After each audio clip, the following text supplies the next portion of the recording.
Hello class 10th students. आज हम लोग एक पोएम अमेंडा करेंगे। इस पोएम में एक लड़की है जो जिसे ऐसा लगता है कि उसको हमेशा कहा जाता है कि तुम ऐसे करो, तुम ऐसे करो, और उसके अकॉर्डिंग उसे करना पड़ता है काम। चलिए देखते हैं, थोड़ा इंट्रोडक्शन देख लेते हैं पहले। Every child feels that she or he is controlled and instructed not to do one thing or another. हर बच्चे को, चाहे वो लड़का हो या लड़की, उसको ऐसा महसूस होता है कि उस समय हर समय उसे कुछ न कुछ इंस्ट्रक्शन दी जाती है कि तुम ये करो, तुम ये मत करो. You too may feel that your freedom is curtailed. आपको भी ऐसा लगता होगा कि आपकी स्वतंत्रता को छीन लिया गया है. Write down some of the things you want to do. कई बार क्या होता है, आप लिस्ट बना सकते हो कौन कौन चीज़ें आप करना चाहते हो, बट योर पेरेंट्स और elders do not allow you to. लेकिन आपके पेरेंट या आपके जो बड़े लोग घर में होते हैं वो आपको वो काम नहीं करने देते जो आप करना चाहते हो. To read the poem aloud, form pair और ईच रीडिंग अल्टरनेट स्टैंजाज. और आप चाहे तो इस पोएम का मज़ा ले सकते हो बारी बारी से पढ़कर. जैसे दो बच्चे हैं, आपस में एक पैराग्राफ एक बच्चा पढ़ेगा, दूसरा पैराग्राफ दूसरा बच्चा पढ़ेगा, तो आप इसको एंजॉय कर सकते हो. चलिए देखते हैं पोएम में पोइट क्या बताते हैं. Don't bite your nails Amanda, don't hunch your shoulders Amanda, stop that slouching and sit up straight Amanda.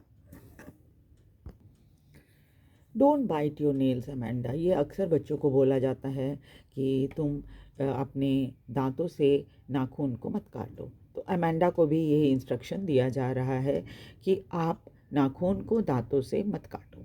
Don't hunch your shoulders Amanda. और ऐसे झुककर चलना या बैठना जो होता है, हंच कहते हैं, थोड़ा झुककर, जैसे कुबड़ जिन लोग का निकला हुआ रहता है, झुके रहते हैं सामने, तो वैसा ही है कि तुम अपने शोल्डर को झुकाकर मत रखो. Amanda. Stop that slouching and sit up straight.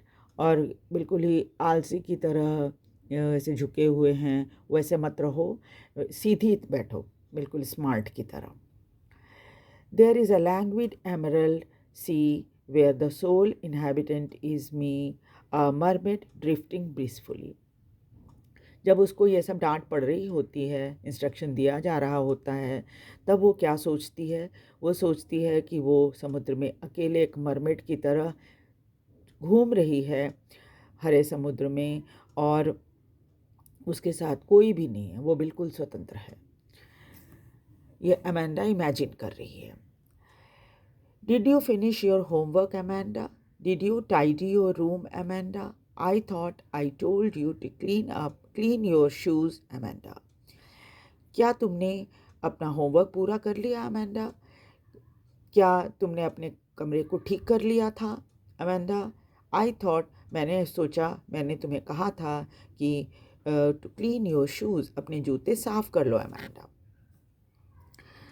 I am an orphan roaming the street. I pattern soft dust with my hushed bare feet. The silence is golden, the freedom is sweet.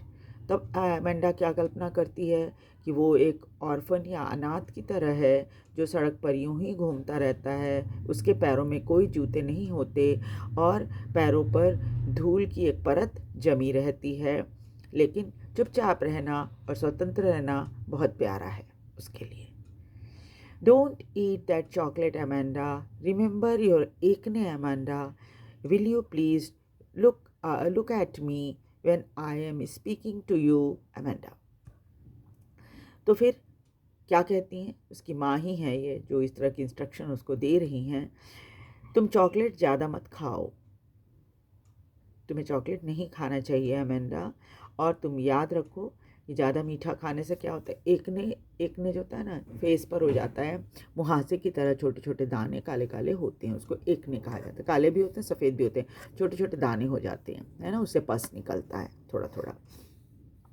तो वो कहती हैं ज़्यादा chocolate खाओगी तो चेहरे पर मुहासे, एकने मुहासे की तरह ही होता है, मुहासे जैसे एकने हो जाएगा तुम्हारे चेहरे के ऊपर, और तुम सीधे सीधे मेरी तरफ देखकर बात करो ना। वो नज़रें चुरा रही है क्योंकि वो नहीं चाह रही है कि जो इंस्ट्रक्शन उसको दिया जा रहा है उसको वो फॉलो करे, इसलिए वो नज़रें मिलाकर बातें नहीं कर रही।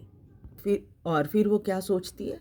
वो सोचती है, I am Rapunzel, I have not a care, life in a tower is tranquil and rare, I will certainly never let down my bright hair. और वो अपने आप को, रेपेंजल की कहानी आपने पढ़ी होगी, जिसे एक ऊंचे टावर में बंद कर दिया जाता है, उसके बाल बहुत लंबे लंबे होते हैं। तो वो अपने ऐसे ही समय की कल्पना करती, रेपेंजल की तरह कल्पना करती है अपने आप को कि वो टावर में उसको रखा गया है, लेकिन वहाँ पर बहुत शांति है, और वो कभी नहीं चाहेगी कि इस शांति वाले माहौल को छोड़े। Stop that sulking at once, Amanda. You are always so moody, Amanda. Anyone would think that I nagged at you, Amanda. तो stop that sulking at once. तुम ना चिढ़ना या खींचना छोड़ दो, अमेंडा। तुम बहुत, you are always so moody, Amanda. तुम हमेशा ही बहुत मूडी हो और अपनी मर्जी के हिसाब से चलती हो। Any one would think I नैक्ड एट यू, अमेंडा। सभी लोग को ये लगेगा कि मैं हर समय तुम्हारी शिकायत करती हूँ। और इस पोएम के राइटर हैं रॉबिन क्लेन। चलिए और क्या क्या चीज़ें हैं इस कविता में वो भी देख लेते हैं। तो सबसे पहली चीज़ जो है कि कोई ऐसी राइम स्कीम जैसा कोई चीज़ इस पोएम में नहीं है। वैसे अगर आप बनाना चाहो तो अमेंडा अमेंडा अमेंडा और स्ट्रेट, तो इसमें ऐसी कुछ राइम स्कीम तो नहीं दिख रही। बनाना चाहो तो ए बी ए ऐसे बनेगा। इसमें सी मी ए, उसके बाद तो ये ब्रैकेट में पोएम ये है। आप ऐसा करो, और शूज़, स्ट्रेट शूज़, इसी तरह से बार बार सेम पैटर्न में है इसमें। स्ट्रीट फीट ये तो है, Amanda Amanda and then you. तो इसमें कोई ऐसी एक पर्टिकुलर राइम स्कीम तो नहीं दिखाई दे रही, पहली चीज़।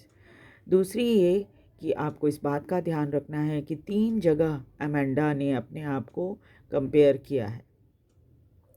एक तो उसने अपने आप को कंपेयर किया है, अपने आप को वो मरमेड समझ रही है, जो जलपरी जिसको कहते हैं हम, वो समझती है।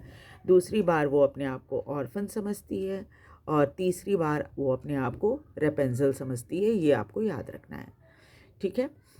इसके बाद और तो आप देखिएगा कि पोएट जो है क्या कर रहा है, मेटाफर यूज़ कर रहा है अमेंडा को कंपेयर करने के लिए, ठीक है। इन तीनों का जो कंपैरिजन आप देख रहे हो पोएम में, ये मेटाफर हैं जिसमें कंपैरिजन होता है, ठीक है।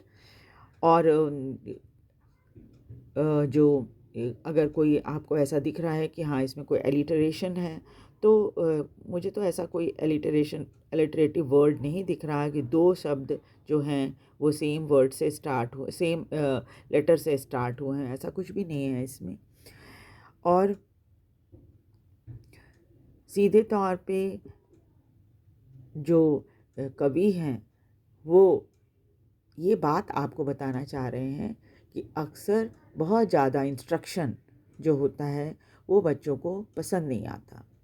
वो अपनी मर्ज़ी के अनुसार करना चाहते हैं, और कई बार बहुत ज़्यादा इंस्ट्रक्शन देना या उनको बार बार जब इंस्ट्रक्ट किया जाता है तुम ऐसे करो, तो वो मन ही मन खींच जाते हैं और अलग तरीके से रिएक्ट करना शुरू कर देते हैं। आप लोग भी अक्सर ऐसा करते होंगे। हालांकि माँ बाप जो आपको इंस्ट्रक्शन देते हैं या बोलते हैं करने के लिए, वो आपके भले के लिए ही सोच कर करते हैं। आप देखिए कि हर बार जो अमेंडा को बात कही गई है वो गलत नहीं है। आप देखिए पहले माँ कहती है कि तो आपने नेल बाइट मत करो। नेल बाइट करना बहुत ही ख़राब बात होती है। पीठ को झुकाकर मत बैठो, उससे क्या होता है पोस्चर ख़राब हो जाता है। इसके बाद वो ये पूछती हैं कि भाई स्कूल में पढ़ते हो तो होमवर्क पूरा हुआ है कि नहीं हुआ है, और जब आप कमरे में रहते हो तो कमरे को टाइडी रखो, सारी चीज़ें तरीके से रखो अपनी, है ना। शूज़ वगैरह क्लीन कर लिया करो, गंदे गंदे शूज़ पहन कर स्कूल में जाया करो। और उसके बाद बहुत ज़्यादा मीठा खाना भी अच्छा नहीं माना जाता, है ना। तो इस वजह से इंस्ट्रक्शन सारे बिल्कुल सही हैं। और वैसे तो बच्चे के भाव को बताया गया है इस कविता में, लेकिन मुझे लगता है कि ये कविता सही माने में बच्चों को सही रास्ते पे ले जाने के लिए लिखी गई है। Thank you very much. आपको भी ये कविता ज़रूर पसंद आई होगी।